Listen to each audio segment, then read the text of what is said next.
Now in this video, we're going to look at some more complex examples of combinations of chain rules and product rules. And we're also going to look at some embedded chain rules where we have multiple embedded functions. So complicated ones. So for this one, again, this is a product rule. And again, to help us organize our thoughts and to make the different steps a little easier, I'm going to use a table.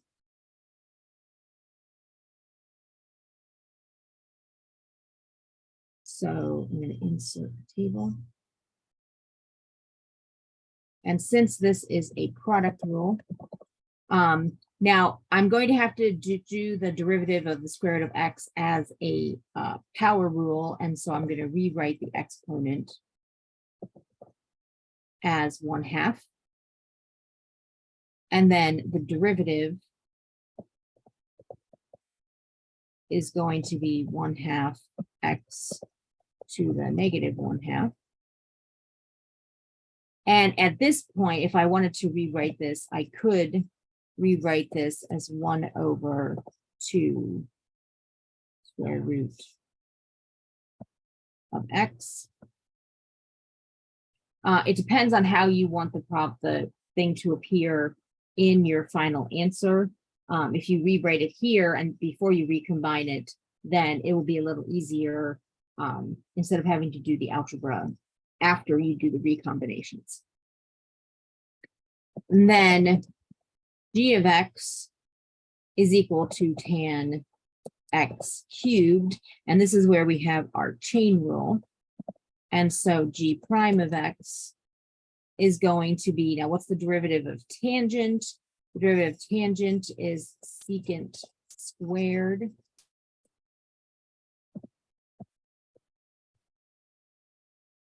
of the inside unchanged.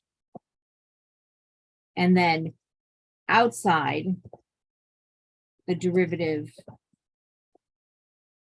of the secant, of the inside of the secant.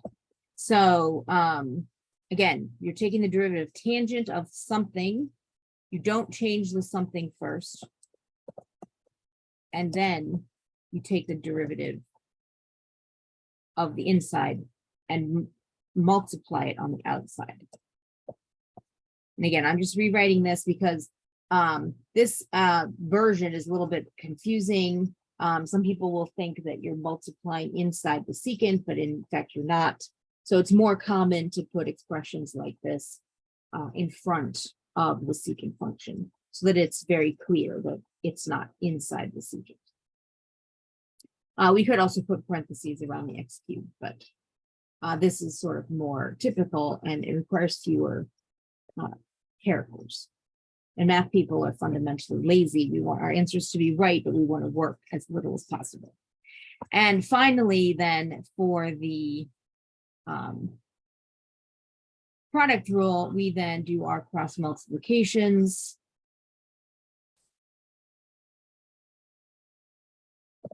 And we end up with, so f prime is 1/2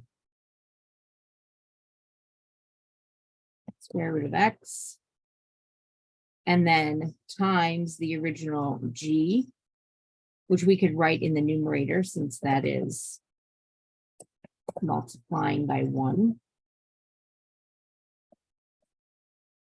And then plus, then our square root of x,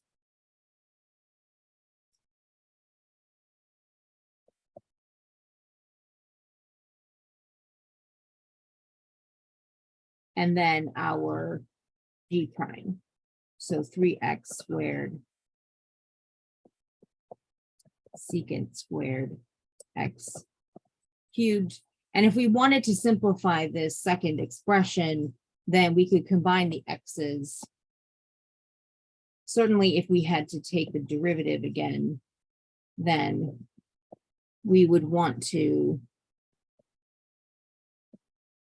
make this a, add the exponents. 2 plus 1/2 is 2 1/2, which is 5/2 power. Again, in this way, then when we take the derivative again, we're not taking the derivative of a triple product. We're taking the derivative of just a regular product of when we take the derivative of this term. Okay, so now that's a product rule combined with the chain rule. And we can do the same sort of thing for the quotient rule. Yeah, I'm going to do the quotient rule sort of normally. So recall that for the quotient rule, we also need f and f prime. So f is the numerator. Sorry, secant of 4x squared. And f prime is the derivative. Now, the derivative of secant x is secant x tangent x. So it's secant tangent of the original expression, and then times the derivative of the inside, which is 8x. So again, we could put the 8x out front, and when I rewrite it, I will. But again, keep in mind, the derivative of secant x is secant tangent. You don't change the inside when you take the derivative of the outside function. You only multiply by the derivative. You don't change this to 8x. You multiply by 8x. And then g of x is x, and g prime of x is 1. And so our quotient rule is going to be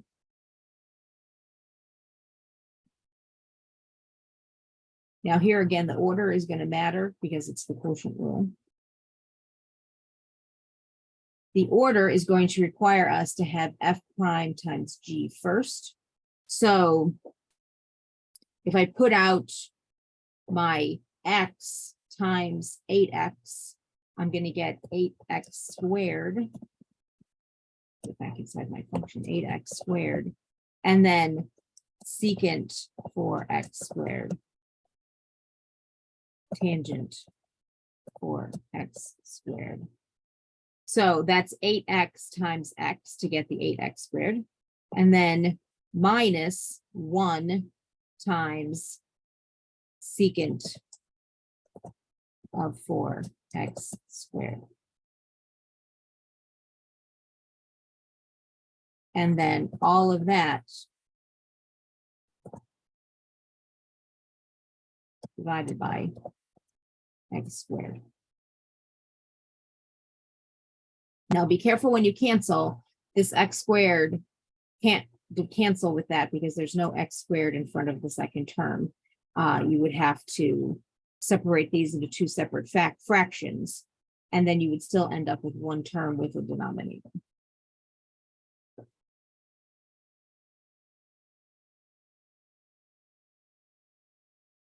Now I want to look at a function. This involves a product rule, but it involves a product rule where the derivative involves several layers of chains. So again, this is the kind of problem where it can be very handy to have the table. I don't really require the table because I've been doing this a long time, but when you're trying to keep a lot of things sort of in the air at the same time, so to speak, and there's a lot going on, and when you're new at it, this can be really helpful.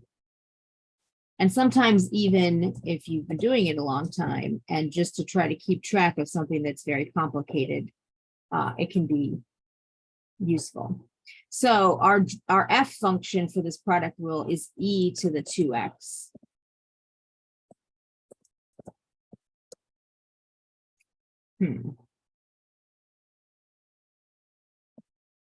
And the derivative of this, now when you're taking the derivative of an exponential function, the chain rule is going on based on what's going on in the exponent.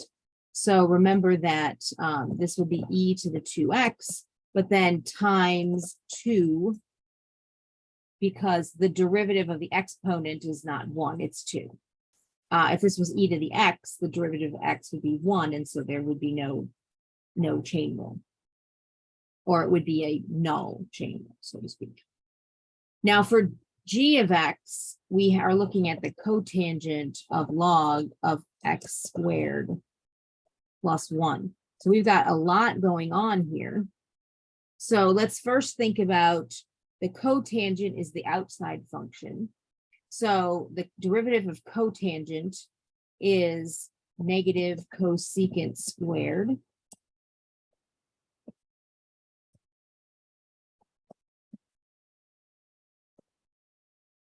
of the inside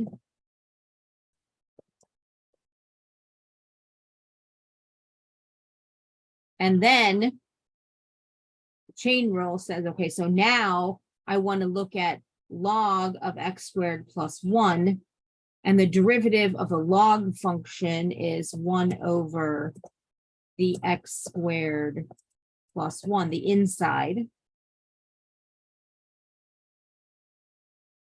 Don't need that one.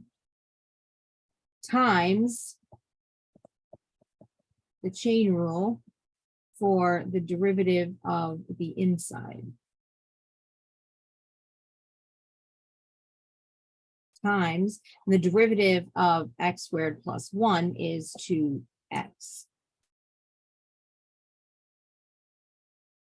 So again, this is a very complicated problem all by itself, just this derivative, and then it's embedded inside of a product rule. And with practice, you can get to the point where you don't need to separate these and you can just sort of do it. But it can be really helpful just to keep track of everything that's happening. Focus on one thing at a time. And then we do our cross multiplying. And we end up with y prime is equal to, and again, the order isn't that particularly important, 2e to the 2x times the original cotangent of log of x squared plus 1 plus. Now, when we do this product, we're going to change this to a minus because it's negative cosecant squared. And then e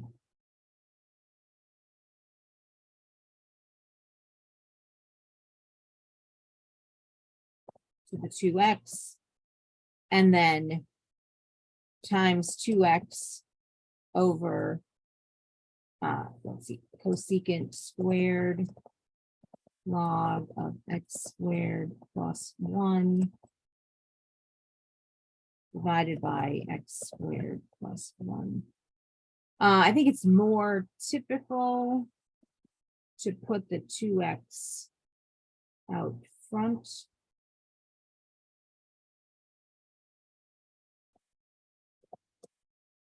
But aside from that, rearranging the components is optional. Again, algebraically equivalent. It's just to make it look prettier. But again, this was a very complicated derivative.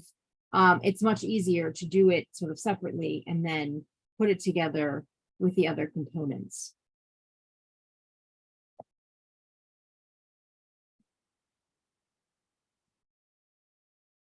What I wanted to then do is do an example with lots of embedded terms, not just sort of 3 layers, but this one has several. And for the trig functions in particular, these can be sort of opaque. And so one of the things that it's worth keeping in mind is that this expression is equivalent to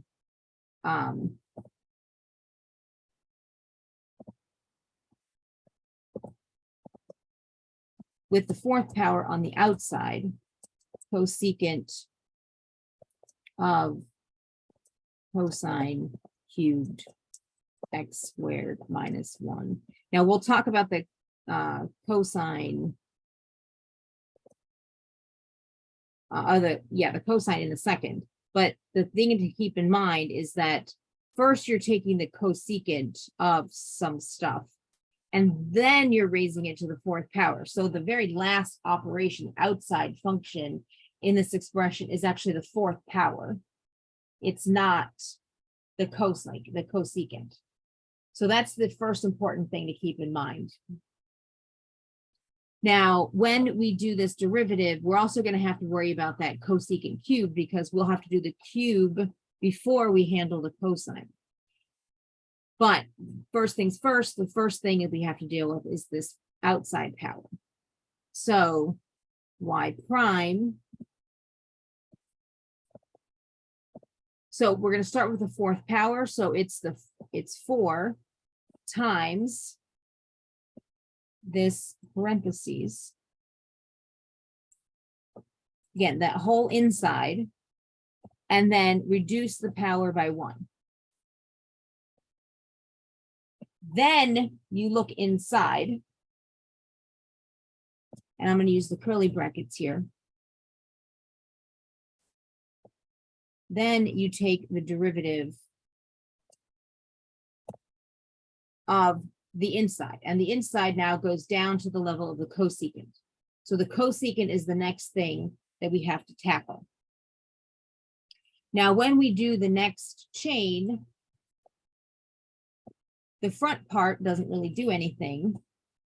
What we have to deal with is this portion right here.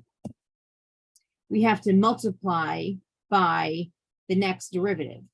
Well, what's the derivative of cosecant of x? Again, we're ignoring the stuff on the inside for right now. The derivative of cosecant is negative cosecant cotangent. So we're going to have negative cosecant of all the stuff that is inside the cosecant. We're not going to look at it. And then cotangent of the same stuff.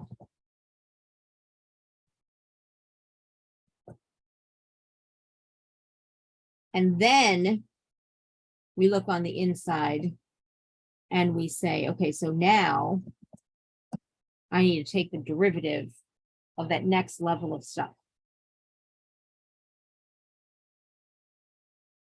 But we're not done, because we're not down to x. We're not down to someplace where we can get a 1. So next level, we look at the next inside part. And we look at just this. Again, everything else stays the same. We're just looking at this last piece. What goes here?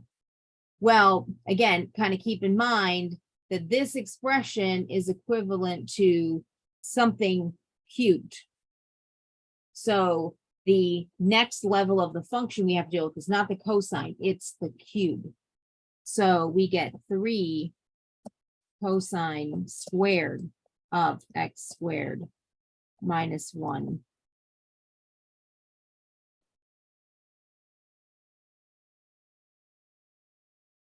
That's the, again, we're not looking at the cosine, we're not looking at the x squared minus 1.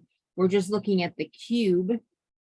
So 3 times something squared. And then we look at the derivative of the cosine of x squared minus 1.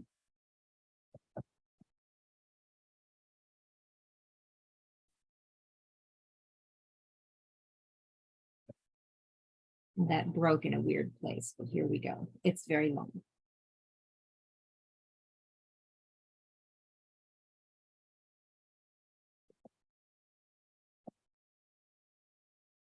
And then the next step, until we get down to the x, then we keep going. So now we need to take this derivative of the cosine of something. And so the cosine of something is going to become sine of, actually negative sine of the something.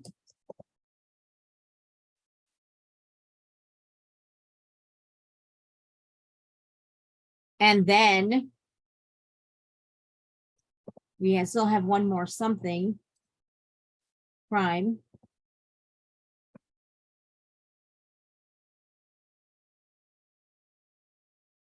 Shouldn't be two primes there.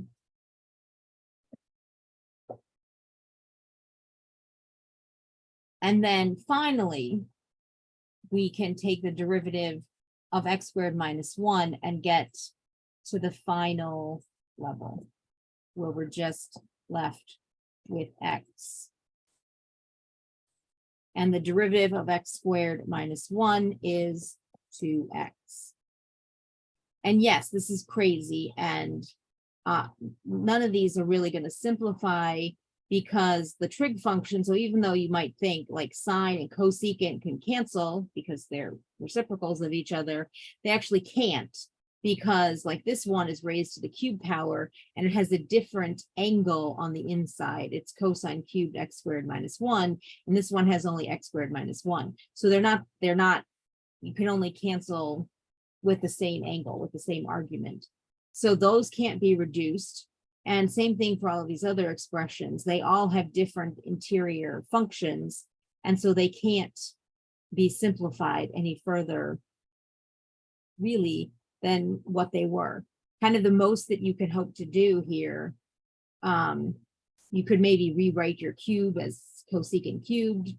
You could pull your 2x out front along with your minus sign here and combine that with the 4 to get negative 8x out front. But all these trig functions, they're basically just stuff the way they are. So again, the idea here is you kind of like, I think of it like peeling off of an onion. You only look at the outside layer. You don't pay any attention to the inside. You take the derivative of the outside, you copy everything on the inside. And then when you peel off that layer, because you've done the derivative of it, then you look inside. And then again, you look at the next layer only, the next function on the outside, the next composite function on the outside. And then you work your way down. And each time, again, you don't keep taking derivatives inside. You like peeling off the side of the onion, and then you lay them out next to each other in this sort of, again, this chain analogy that is embedded in the name of the chain rule.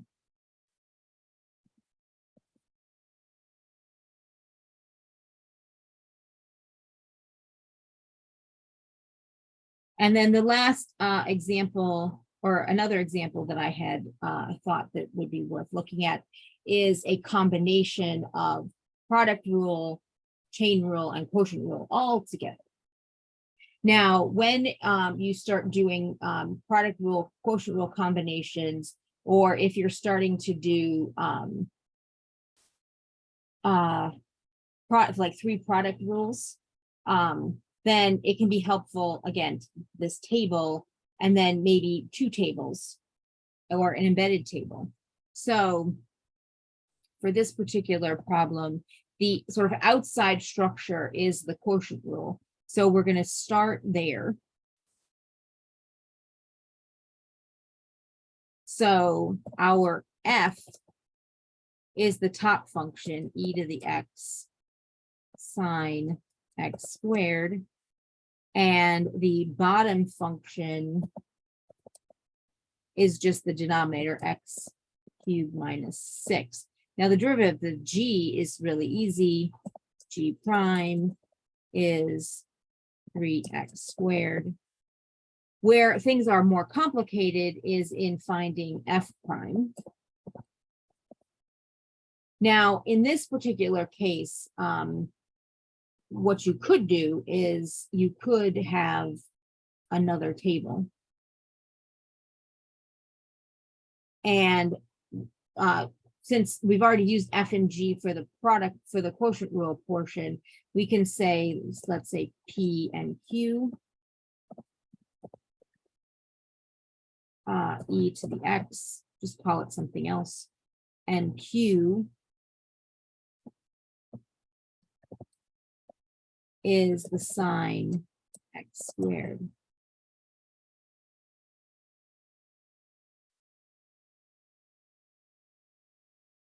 And then e prime is e to the x, and q prime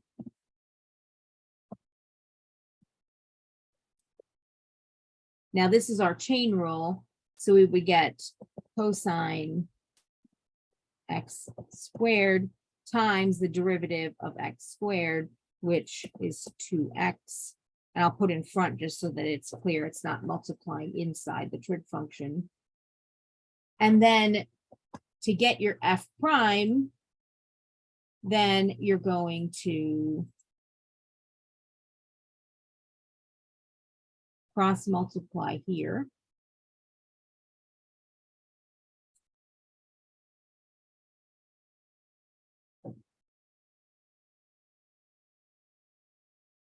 And so you're going to get e to the x sine x squared plus e to the x times, again, 2x. The x's tend to go out front. Cosine x squared. So that times that. And then you do your cross multiplication for your quotient rule. So those two and those two. And so finally, you get y prime. Well, this whole expression is your f prime. We'll put that in parentheses.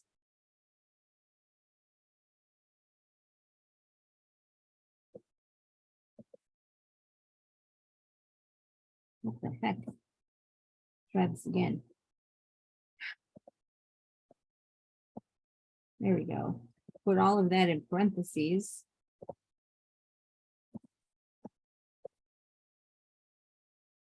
Times your g minus g prime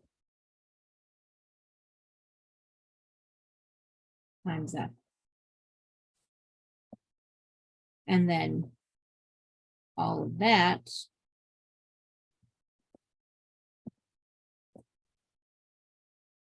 divided by